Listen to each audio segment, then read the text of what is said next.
అందరికీ నమస్కారం అండి. న్యూస్ పేపర్ చూడాలని చేతిలోకి తీసుకున్నదే గాని ఆమె ఆలోచనలన్నీ భర్త వైపు మళ్ళాయి. భర్త తనను అపురూపంగా చూసుకునే తీరు ఆమెకు స్మరణకొచ్చింది.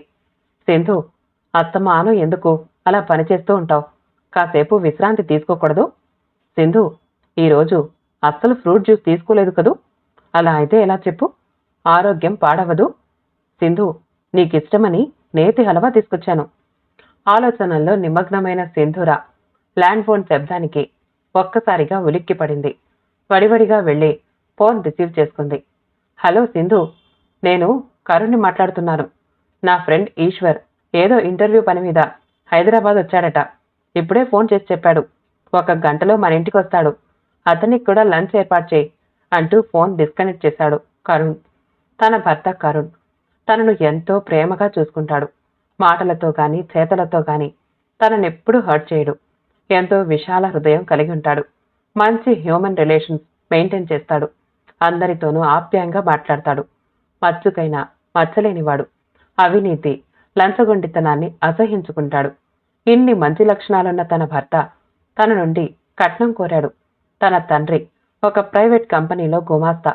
ఎంతో కష్టపడి ఎన్నో అప్పులు చేసి 2 లక్షల కట్నం ముట్ట చెప్పాడు. కట్నం తీసుకున్న తన భర్తను తను మనస్ఫూర్తిగా ప్రేమించలేకపోతోంది. తమ అనురాగపు సంసార సాగరంలో తన భర్త తీసుకున్న కట్నం సుడిగుండంలా అనిపిస్తోంది. తన భర్త నుండి ప్రేమామృతాన్ని పొందే వేళ గరళంలా ఆ సంఘటన అడ్డుపడుతోంది అనుకుంటూ వంటింటి వైపు నడిచింది సింధూర.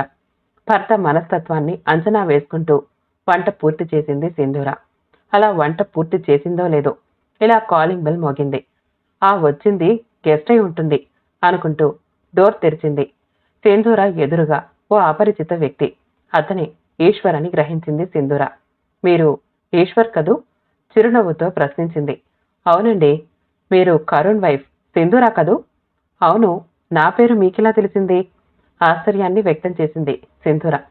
ఎప్పుడు ఫోన్ చేసినా కరుణ్ మీ గురించే చెప్తాడు. మిమ్మల్ని ఆకాశానికి ఎత్తేస్తూ ఉంటాడు. అతని సామ్రాజ్యంలో మీరొక మహారాణి నవ్వుతూ అన్నాడు ఈశ్వర్. అరే, మిమ్మల్ని నిలబెట్టే మాట్లాడుతున్నాను. అలా సోఫాలో కూర్చోండి అంటూ అతనికి ఎదురుగా ఉన్న కుర్చీలో కూర్చుంది సింధూర. 2 నిమిషాలు ఇల్లు పరిశీలనగా చూశాడు ఈశ్వర్. పెద్దగా ఆర్భాటంగా లేకుండా సాదాసీదాగా పరిశుభ్రంగా ఉంది. ఇల్లంతా చక్కగా సర్ది ఉంది అనుకున్నాడు. కరుణ్ కరుణ్ మీకు భర్తగా రావడం మీ అదృష్టం సూటిగా చెప్పేశాడు ఈశ్వర్. నేను కరుణ్కి భార్యగా రావడం కరుణ్ అదృష్టం కాదా? చిరునవ్వుతోనే అంది సింధూర. అలా అని కాదు కాదు సింధూర గారు. మిమ్మల్ని చేపట్టడం కరుణ్ అదృష్టమైతే కావచ్చు, కానీ కరుణ్ అంత మంచివాడు నాకు తెలిసినంత వరకు ఎవ్వరూ ఉండరు. వాడు నాకు చిన్నప్పటి నుండి తెలుసు. ఒక చిన్న బ్యాడ్ హ్యాబిట్ కూడా లేదు. ఈనాటి కుర్రకారంతా ఏవేవో వ్యసనాలకు బానిసలవుతూ ఉంటే కరుణ్ మాత్రం వాటికి వేల మైళ్ల దూరంలో ఉంటాడు. ప్రతి విషయంలోనూ నిజాయితీగా ఉంటాడు. కష్టపడి గవర్నమెంట్ జాబ్ సంపాదించాడు. పైసా కట్నం తీసుకోకుండా మిమ్మల్ని పెళ్లి చేసుకునుంటాడు. కట్నం తీసుకునే మగాళ్లంటే వాడికి అసహ్యం. కట్నం తీసుకోకుండా పెళ్లి చేసుకుంటానని నాతో చాలాసార్లు చెప్పాడు. కట్నం తీసుకునేవాడికి సొంత వ్యక్తిత్వం ఉండదని ఎప్పుడూ వాదించేవాడు అన్నాడు ఈశ్వర్. ఈశ్వర్ మాటలకు ఒక్కసారిగా ఆశ్చర్యపోయింది సింధూర. కరుణ్ది ఎంత నటన! పైన ఒక రకం, లోన మరొక రకం. నలుగురిలో ఉన్నప్పుడు వ్యక్తం చేస్తున్న భావాలు ఒక రకం, మనసులోని భావాలు మరొక రకం. పేదరికంలో మగ్గిపోతున్న తన దగ్గర నుండి 2 లక్షల కట్నం వసూలు చేసి పైకి నీతిగా నిజాయితీగా కనిపించాలని ప్రయత్నించడం. ఇటువంటి మేకవన్య పులులతో జీవితాన్ని పంచుకోవటం ఎంత దురదృష్టం! అంత దురదృష్టం మరొకటుండదు మనసులోనే అనుకుంది సింధూర. ఇంతలోనే సింధూర అత్తగారు అక్కడికి వచ్చింది. ఈశ్వర్ ఆమెను గుర్తుపట్టాడు. ఆంటీ, బావున్నారా అన్నట్లు బిందుకి హార్ట్ ప్రాబ్లం వచ్చి ఈ మధ్యనే హార్ట్ ఆపరేషన్ జరిగిందటగా? కరుణ్ చెల్లెలి గురించి అడిగాడు ఈశ్వర్. అవును బాబు, బిందు చిన్నప్పటి నుండి అనారోగ్యంగానే ఉండేది. ఆ విషయం నీకు తెలుసు. ఈ మధ్య గుండె జబ్బు కూడా వచ్చింది. పరిస్థితి విషమించడంతో హార్ట్ ఆపరేషన్ చేయాల్సి వచ్చింది. నీరసంగా ఉందంటూ ఇప్పుడే అలా బెడ్రూంలోకి వెళ్ళింది చెప్పింది జానకి. సరే, ఆమెను రెస్ట్ తీసుకొనివ్వండి.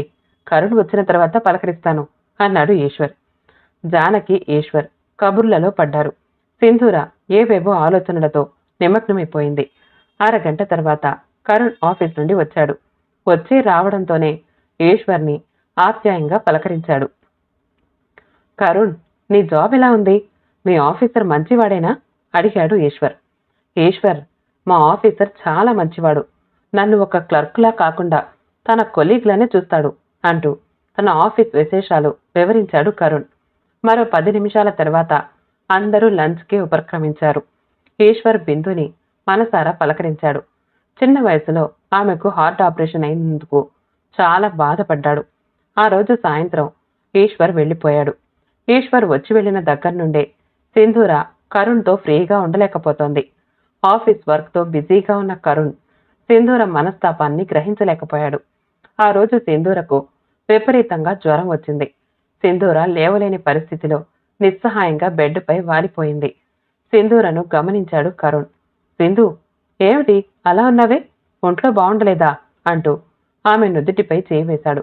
ఆమె నుదురు సలసలా కాలిపోతోంది. సింధు, ఏమిటి? జ్వరం ఎందుకు వచ్చింది? బాధపడిపోతూ అడిగాడు కరుణ్. జ్వరం ఎందుకు వచ్చిందో నాకెలా తెలుస్తుంది? నేనేమైనా డాక్టర్నా? అంత నీరసంలోనూ చిరాగ్గా మాట్లాడింది సింధూర. సింధు, ఎందుకలా మాట్లాడుతున్నావు? నా మీద కోపమా? ఎందుకలా? ఆశ్చర్యంగా అన్నాడు కరుణ్. సింధూర మౌనంగా ఉండిపోయింది. కరుణ్ వెంటనే ఆఫీస్కి లీవ్ పెట్టి భార్యను హాస్పిటల్కి తీసుకువెళ్లాడు. ఆమెకు ఏమవుతుందోనని భయంతో వణికిపోయాడు. ఫ్యామిలీ డాక్టర్ దగ్గర ట్రీట్మెంట్ ఇప్పించి ఇంటికి తీసుకొచ్చాడు. దగ్గరుండి సపర్యలు చేశాడు. 2 రోజుల్లో సింధూర జ్వరం తగ్గుముఖం పట్టింది. ఆమెకు పూర్తిగా తగ్గిన తర్వాత అతను డ్యూటీకి వెళ్ళాడు. అతని ఆప్యాయత, అనురాగం ఆమెకు అర్థం కాలేదు. కరుణ్ నిజాయితీకి మారుపేరు కాదు. కట్నం తీసుకోవడం తనకు ఇష్టం లేదని స్నేహితులతో చెప్పి గుట్టు చప్పుడు కాకుండా తన దగ్గర కట్నం తీసుకున్నాడు. అంటే అతని బుద్ధిలో లోపం ఉన్నట్లే. తనను పోషిస్తున్నందుకు లంచం తీసుకున్నట్లే. తన ఎడల తాను చూపుతున్న అనురాగం, ప్రేమ నిజం కాదు, మనసులోనే అనుకుంది సింధూర. ఆ రోజు 3 గంటలకల్లా ఇంటికొచ్చేశాడు కరుణ్. రావడమే కిచెన్లో ఉన్న సింధూర దగ్గరకొచ్చేశాడు. సింధు, నువ్వు త్వరగా రెడీ అయ్యవు, అర్జెంటుగా మీ ఇంటికి వెళ్ళాలి అన్నాడు వరుణ్. కంగారు పడిపోయింది సింధూర. ఏమైందండి? అమ్మకు గాని నాన్నకు గాని బాగుండలేదా? వడికిపోతూ అడిగింది. చచ్చా, అలాంటిదేమీ లేదు. సరదాగా వెళదామంటున్నాను. నువ్వు అనవసరంగా కంగారు పడకు. అక్కడ ఏమీ జరగలేదు అన్నాడు కరుణ్ ప్రేమగా ఆమెను దగ్గరకు తీసుకుంటూ. అరగంటలో సింధూర తయారయ్యింది. ఇద్దరూ విజయవాడ బయలుదేరారు. బస్సులో ప్రయాణిస్తున్న సింధూర మనసులో ఏవేవో ఆలోచనలు. ఇంత అర్జెంటుగా ప్రయాణం ఏమిటి? బహుశా తను ఇచ్చిన కట్నం చాలలేదేమో, ఇంకా కట్నం డిమాండ్ చేస్తాడేమో, మరో 2 లక్షలు తెచ్చే వరకు పుట్టింట్లోనే ఉండమంటాడేమో. రకరకాల ఆలోచనలతో ఆమె తల వేడెక్కిపోతోంది. ఆలోచనల తరంగాల అంతరంగాన్ని కలచివేస్తూ ఉండగానే విజయవాడ వచ్చేసింది. బస్టాండ్ నుండి ఇల్లు చేరేసరికి అరగంట పట్టింది. సింధూర తల్లి, తండ్రి కూతుర్ని, అల్లుణ్ణి సాదరంగా ఆహ్వానించారు. ఫ్రెష్ అప్ అయి కాసేపు సేద తీరారు. వేడి వేడి పకోడీ, చిక్కటి టీ ఇచ్చి సింధూర తల్లి తన ఆప్యాయతను కొలిచి చూపించింది. సింధూర తండ్రి వారిరువురితో ఏవేవో కబుర్లు చెప్తూ ఆనందపడిపోసాగాడు. కరుణ్ మామగారు చెప్పిన ప్రతి విషయాన్ని శ్రద్ధగా ఆలకించసాగాడు. మరి కాసేపు తర్వాత కరుణ్ తను వచ్చిన అసలు విషయాన్ని బయట పెట్టాడు. అత్తయ్య, నేను మీ దగ్గర 2 లక్షలు కట్నంగా తీసుకున్నాను. ఆ విషయంలో నేను చాలా బాధపడుతున్నాను అన్నాడు కరుణ్ ఆవేదనతో. దానిదేముందిలే బాబు, ఈ రోజుల్లో అది సహజమే కదా. నువ్వు ఏటికి ఎదురెదిలేవు కదా అంది సింధూర తల్లి సావిత్రి. లేదత్తయ్య, జీవిత భాగస్వామిని ఆహ్వానించే వేళ అటువంటి నీచపు పని చేయడం చాలా తప్పు. కానీ తప్పనిసరి పరిస్థితుల్లో నేను ఆ 2 లక్షలు తీసుకోవాల్సి వచ్చింది. పర్లేదులే బాబు, ఇప్పుడు ఆ విషయాలన్నీ ఎందుకు అన్నాడు సింధూర తండ్రి మాధవరావు. మావయ్య, నా చెల్లెలు బిందుకి గుండె ఆపరేషన్ చేయించడానికి డబ్బులు లేక ఎంతో మందిని అప్పడిగాను. కానీ అప్పు దొరకలేదు. సమయానికి ఆపరేషన్ చెయ్యకపోతే బిందు బ్రతకదని డాక్టర్లు తేల్చి చెప్పేశారు. సరిగ్గా అదే సమయంలో మీ సంబంధం వచ్చింది. సింధు నాకు బాగా నచ్చింది. కట్నం తీసుకోవడానికి వ్యతిరేకినైన నాకు కట్నం తీసుకుని చెల్లెలికి ఆపరేషన్ చేయించాలనే మెరుపు లాంటి దారి కనిపించింది. వెంటనే ఏమీ ఆలోచించకుండా మీ నుండి 2 లక్షలు తీసుకుని బిందుకి ఆపరేషన్ చేయించి మరో నెల రోజుల తర్వాత సింధూరను చేపట్టారు. కానీ నా మనసులో ఏదో గిల్టీ ఫీలింగ్. దాన్ని బయటికి కనిపించనీయక జాగ్రత్త పడ్డాను. ఎలాగైనా సరే ఆ 2 లక్షలు తిరిగి మీకిచ్చేయాలని అప్పట్నుండి విశ్వ ప్రయత్నం చేస్తున్నాను. అంతకు ముందు తీసుకున్న పర్సనల్ లోన్ తీరడానికి ఇంకా గడువు ఉందని గ్రహించాను. అది పూర్తయిన వెంటనే మళ్ళా లోన్ తీసి మీ 2 లక్షలు మీకు తిరిగి ఇచ్చివేయాలని దృఢ నిశ్చయానికొచ్చాను. పోయిన నెలలో పాత లోన్ తీరిపోయింది అంటూ ఆగాడు కిరణ్. సింధూర కరుణ్ వైపు ఆశ్చర్యంగా చూస్తోంది. విషయం ఏమిటో ఆమెకు అర్థం కావడం లేదు. సావిత్రి, మాధవరావు కూడా అతను చెప్పేది వింటూ అయోమయంలో పడిపోయారు. అతను తాను చెప్పదలుచుకున్న విషయం కొనసాగించాడు. పాత లోన్ తీరిపోయిన వెంటనే మళ్ళా లోన్కి అప్లై చేశాను. వారం రోజుల్లో 2 లక్షలు లోన్ వచ్చింది. ఈ రోజే లోన్ తీసుకున్నాను. నేను తీసుకున్న కట్నం తిరిగిచ్చేస్తున్నాను అంటూ తన బ్రీఫ్ కేసులో భద్రంగా దాచిన 2 లక్షలు తీసి మాధవరావు గారి చేతిలో పెట్టాడు కరుణ్. ఆనందంతో సింధూర కళ్ళు ఆనంద భాష్పాలను వర్షించాయి. ఆరాధన పూర్వకంగా భర్తనే చూస్తోంది సింధూర. అతన్ని అపార్థం చేసుకున్నందుకు పశ్చాత్తాపడసాగింది. ఇక సావిత్రి, మాధవరావు పరిస్థితి వర్ణనాతీతంగా ఉంది. వారి సంతోషానికి అవధుల్లే లేకపోయాయి. బాబు, ఇంతమంది కట్నం తీసుకుని పెళ్లిళ్లు చేసుకున్న వారిని గతంలో చూశాను గాని నీలా కట్నం తిరిగిచ్చేసిన వాణ్ణి, కట్నం తీసుకున్నందుకు పరితాపం చెందిన వాణ్ణి నేనెప్పుడు చూడలేదు. నా కూతురు నిజంగా అదృష్టవంతురాలు. ఆనందంతో మాధవరావు గొంతు పులకించిపోయింది. బాబు, ఏ పరిస్థితుల్లో నువ్వు కట్నం తీసుకున్నది వివరించి చెప్పావు. నీ పరిస్థితి మేము అర్థం చేసుకున్నాం. 2 లక్షలు తిరిగి ఇచ్చేయాలని నీ తపన, ఆ తపన వెనుక నీ విశాల హృదయం నా మనసును కదిలించి వేసింది. మా సింధూర అంత అదృష్టవంతురాలు ఈ లోకంలో మరెవ్వరూ ఉండరు అంది సావిత్రి. అలా కాదండి. ఏ పరిస్థితులు ఎటువంటి ప్రభావాన్ని చూపించినా కట్నం తీసుకోవడం తప్పే. చేసిన తప్పును సరిదిద్దుకోవడం నా బాధ్యత. అస్తమించిన సూర్యుడు ఎంతో పరితాపం చెంది చిమ్మ చీకట్లను తరమడానికి ఆ మరుసటి రోజు వేకువనే లేచి తూర్పు దారి గుండా రవి కిరణాలను చల్లుకుంటూ పోయి చేసిన తప్పును దిద్దుకుంటాడు. ఉషోదయాన్ని తనివి తీరా తిలకిస్తాడు. నేను అదే చేశాను అన్నాడు కరుణ్.